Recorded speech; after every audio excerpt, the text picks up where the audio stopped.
மகரிப்பிற்கு முன் தொழுங்கள் என்ற வார்த்தையை எத்தனை தடவை நபி ஸல்லல்லாஹு அலைஹி வஸல்லம் அவர்கள் கூறினார்கள்? ஆப்ஷன் ஏ 4 தடவை, ஆப்ஷன் பி 3 தடவை, ஆப்ஷன் சி 1 தடவை, ஆப்ஷன் டி 2 தடவை. உங்களுக்கான நேரம் வழங்கப்பட்டாச்சு.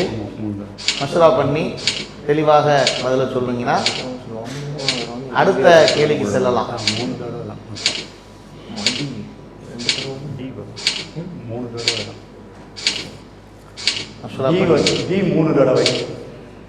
பி 3 தடவை கரெக்ட் தானா? கரெக்ட். பார்த்துடலாமா? பார்த்துக்கலாம். ஆப்ஷன் பி 3 தடவை என்பதுதான் சரியா என்பதை பார்க்கலாம். மாஷா அல்லாஹ்.